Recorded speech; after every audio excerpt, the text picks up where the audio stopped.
दोस्तों, स्वागत है आपका हमारे YouTube चैनल ओम हरि ओम डिजिटल में। नमस्कार। आज हम लेकर आए हैं आपके लिए निर्जला एकादशी व्रत कथा। कृपया इसे ध्यान से सुनिए और इस व्रत को करिए। एक बार प्रेम से भगवान विष्णु का मंत्र का जाप करिए। ओम नमो भगवते वासुदेवाय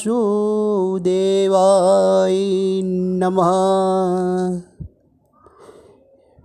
पेश है निर्जला एकादशी व्रत कथा की विधि और ये पर्व कब है, व्रत कब है और कैसे करना है, ये सारी कहानी हम आपको बताते हैं। ज्येष्ठ मास में शुक्ल पक्ष की एकादशी तिथि को निर्जला एकादशी और भीमसेनी एकादशी के रूप में मनाया जाता है। इस एकादशी व्रत में पानी पीना वर्जित माना जाता है, इसलिए इस एकादशी में निर्जला कहते हैं। निर्जला एकादशी का व्रत विधान करके कैसे आप अपनी समस्याओं से मुक्त हो सकते हैं और भगवान विष्णु की कृपा का प्राप्त कर सकते हैं। ज्येष्ठ मास में शुक्ल पक्ष की एकादशी तिथि को निर्जला एकादशी और भीमसेनी एकादशी के रूप में मनाया जाता है।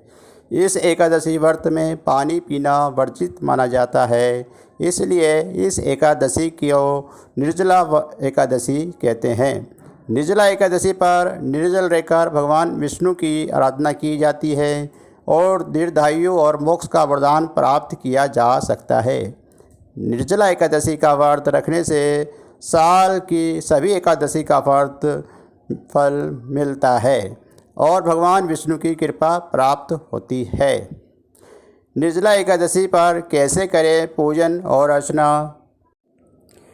निर्जला एकादशी का व्रत एक दिन पहले अर्थात दशमी तिथि की रात्रि से ही आरंभ हो जाता है और रात्रि में अन्न का सेवन नहीं किया जाता है, यानी कि उस दिन भी चावल नहीं खाना चाहिए आपको।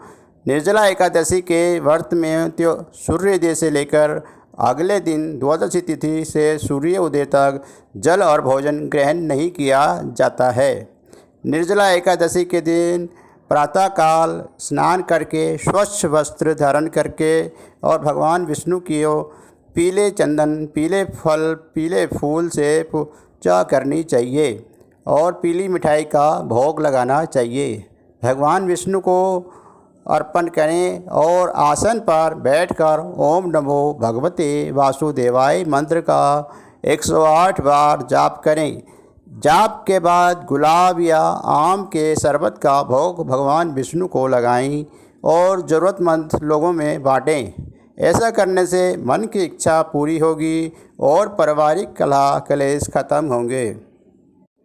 निर्जला एकादशी पर क्या क्या सावधानियां बरतनी चाहिए वो सुनिए। निर्जला एकादशी पर सूर्योदय से पहले उठें और घर में लहसुन, प्याज और तामसिक भोजन बिल्कुल भी ना बनाएं। एकादशी की पूजा पाठ में साफ सुथरे कपड़े का ही प्रयोग करें। निर्जला एकादशी के व्रत विधान में परिवार में शांतिपूर्वक माहौल बनाए रखें तथा सभी प्रकार की पूजा पाठ की सामग्री शुद्ध और साफ ही प्रयोग में लाएं। निर्जला एकादशी में कुछ महा उपाय भी हैं जिनको करने से बहुत लाभ की प्राप्ति होती है।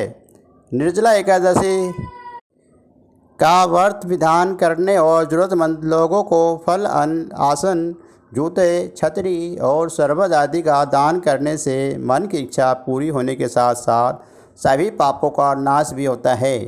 एक चकोर भोजपत्र पर केसर में गुलाब जल मिलाकर ओम नमो नारायणाय मंत्र 3 बार लिखें। अब एक आसन पर बैठकर विष्णु सहस्त्रनाम का पाठ करें।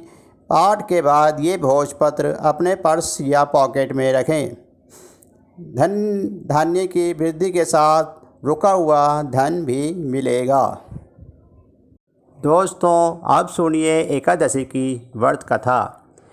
एक दिन महर्षि व्यास ने पांडवों को एकादशी के व्रत का विधान तथा फल बताया। इस दिन जब वे भोजन करके दोषों को चर्चा करने लगे तो भीमसेन ने अपनी आपत्ति प्रकट की और कहा, पितामह, एकादशी का व्रत करने हुए समूचा पांडव परिवार इस दिन अन्न जल का ग्रहण करे। आपके इस आदेश का पालन मुझसे नहीं हो पाएगा। मैं तो बिना खाए रह ही नहीं सकता। अतः 24 एकादशियों पर निराहार रहने की कष्ट साधना से बचने के लिए मुझे कोई एक ऐसा व्रत बताइए जिससे करने पर मुझे विशेष असुविधा ना हो और वे फल भी मिल जाए जो अन्य लोगों को 24 एकादशी व्रत करने पर मिलेगा। महर्षि व्यास जानते थे कि भीमसेन के उदर में वृक्क नामक अग्नि है, इसलिए अधिक मात्रा में भोजन करने पर भी उसकी भूख शांत नहीं होती। अतः भीमसेन के इस प्रकार के भाव को समझ महर्षि व्यास ने आदेश दिया, प्रिय भीम, तुम जय शुक्ल एकादशी को ही मात्र एक व्रत किया करो। इस व्रत में स्नान आचमन के समय पानी पीने का दोष नहीं होता। इस दिन अन्न न खाकर जितने पानी में एक मासा जवन ही स्वर्ण मुद्रा डूब जाए ग्रहण करो। इस प्रकार ये व्रत करने से अन्य 23 एकादशियों पर अन्न खाने का दोष छूट जाएगा तथा पूर्ण एकादशियों के पुण्य का लाभ भी मिलेगा। क्योंकि भीम मात्र एक एकादशी का व्रत करने के लिए महर्षि के सामने प्रतिज्ञा कर चुके थे, इसलिए इस व्रत को करने लगे। इसी कारण से इस एकादशी का नाम भीमसेनी एकादशी भी कहा जाता है।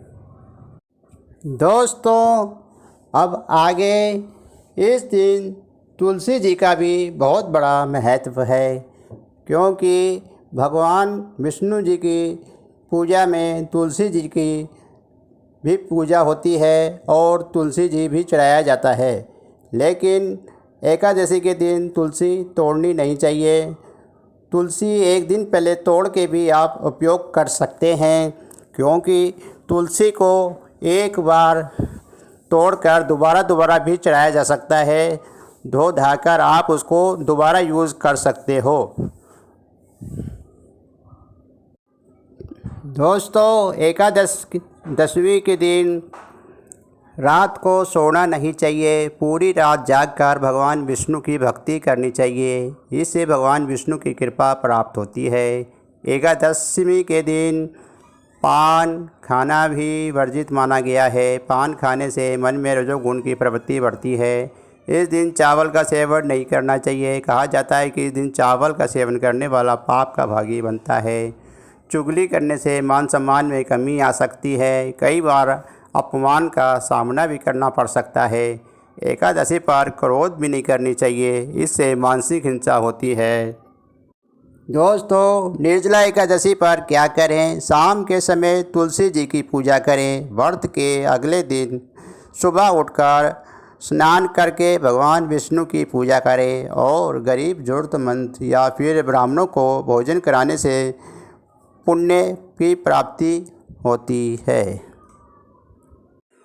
दोस्तों, इस बार निर्जला एकादशी का मुहूर्त है 2 जून 2020 मंगलवार। निर्जला एकादशी का पारना मुहूर्त है 5:23 और 5 सेकंड से 8:09 तक। 3 जून को अवधि 2 घंटे 46 मिनट है। धन्यवाद। एक बार प्रेम से बोलिए, ओम नमो भगवते वासुदेवाय नमः। श्री कृष्णाय नमः। श्री विष्णुवे नमः।